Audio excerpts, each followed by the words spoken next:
Саламатсыздар ма, құрметті қонақтар? Бүгінгі менің ашық оқу әрекетіме қош келдіңіздер. Бүгін менде оқу әрекет емес, былайша айтқанда шеберсін қарапайым әдіс тәсілді қолданып, оқу қызметінің мақсатына жетуді көрсетеміз біз тобымызбен бірге. Ал балалар, бүгін бізде ерекше күн болмақ, иә? Бізге қонақтар келіпті. Ең алдымен қонақтармен сәлемдесіп алайық, иә? Үйгіп сәлем береміз, біз әдетті бағамыз. Жарайсыңдар балалар. Менің тақырыбым мектеп жасына дейінгі балаларға экологиялық тәрбие берудің тиімді әдістері. Мақсатым балаларға табиғатты аялау, қоршаған ортамен дұрыс қарым-қатынас жасау дағдыларын қалыптастыру, табиғи құбылыстар туралы қарапайым түсінік беру. Жаңа тапсырма тұқым отырғызамыз балалармен бірге, гүлдің ұрығын. Екінші тапсырма экологиялық ертегі құрастырады балалар өздері ойынан. Үшінші тапсырмамыз табиғи материалдармен аппликация жасаймыз. Төртінші экологиялық серуенге дайындық, яғни қоқысты сұрыптау ойынын ойнау арқылы экологиялық қалдықтарды бір пайдаға жаратамыз, иә балалар? Орындыққа бөліп тұрғандар, қайсы тапсырманы орындағыларын келсе жасайсыңдар. Бірінші мен түсіндіріп өтейін. Тардан аппликация жасап, әдемі дүние жасап көрсетесіз балдармен бірге, иә? Ал Фарзабай қазір орманнан қоқыстарды жинау арқылы біреуіне қағаз саласыздар, қағаз дегенде, пластик дегенде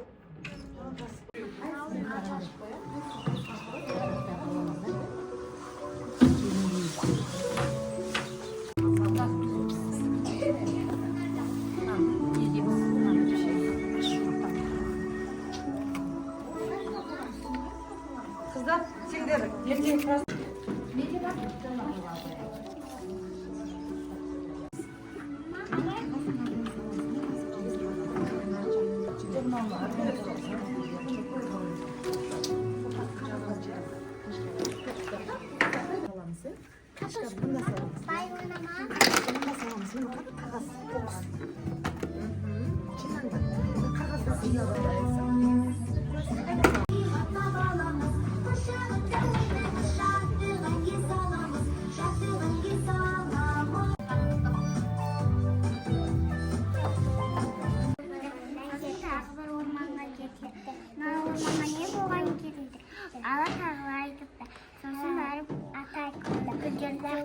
тағы нелер?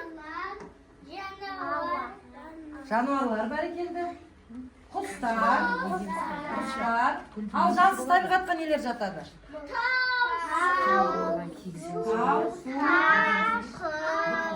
Тас, құм, жел, бәрекелдер. Өте жарайсыңдар. Гүлге әдемі болып ұшып жүр екен, иә, орманда. Әдемі табиғатта, мына жердегі суретте. Әдемі орманда гүлден гүлге қонып ұшып жүр екен. Bir gün ormanға келсе, орман не істепті? Қурап, бұталар сынған, гүлдер тапталған.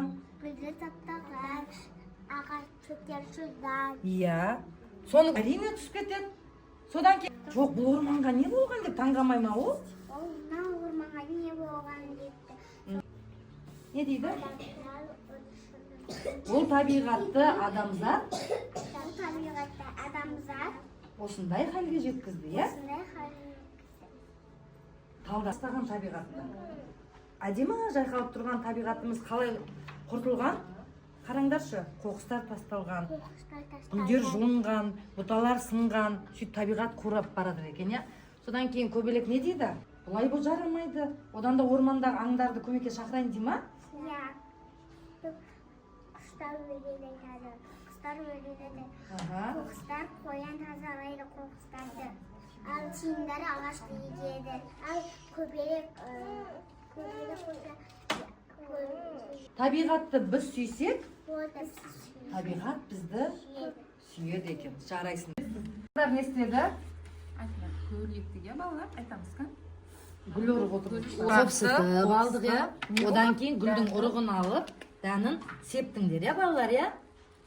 Одан кейін су құйдыңдар, иә? Біз енді бұны бақылаймыз, балалар, естеріңде болсын, бұл қанша уақытта шығады екен бақылап көреміз. Суды құйдыңдар.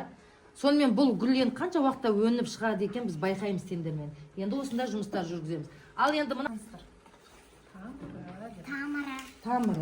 тамыралап гүл. Одан кейін сабағы мен жапырағы шығады екен. Жемістері. Одан соң Дәптерін арнап, осыны енді бақылап отырамыз. Қанша күнде өсеткен көрейікші. Осы гүліміз дәл осылай гүл. Органикалық деген мынау біздің күнделікті қалатын қалдықтарымыз, иә? Тағам жасардан алып тастаймыз оны. Екінші мына пластик. Біз бұны күнделікті тастаймыз, ішемізді тастайсыздар. Бұны неге қолдануға болады? Неге қолдануға болады? Балдарынан. Біз қажетсізден лақтырамыз. Кесіп алып қаламсақ қойсақ та болады екен. Мынау қақпақтар не істесек болады? Машина жасасақ та болады. Иә, дөңгелек жасасақ болады екен. Апай, мұны сен маквин, иә? Иә, да, маквин машина, иә? Дұрыс айтасың. Маквиннің дөңгелегін жасаймыз. Және неге жасасақ болады? Балдар наны. Наны түрлі түстіге пайдалансақ болады ғой, иә? Мен арнайы осы жұмысқа арнап, мен сіздерге бүгін көрме дайындадым. Осы қалдықтардан қаншама дүние жасауға болады, енді осыдан кейін көресіздер. Мына жаңа қақпақтарды қараңыздаршы, балдарға қандай қызық. Бүкіл тазартып, міне бұдан қаншама пайдалы дүниеге жаратуға болады екен. Балалар, бұдан кейін табиғатты біз аялап қорғаймыз, иә? Ал енді Күз мезгілінде не болады? жапырақтар. Жапырақтар сарғайып жерге түседі.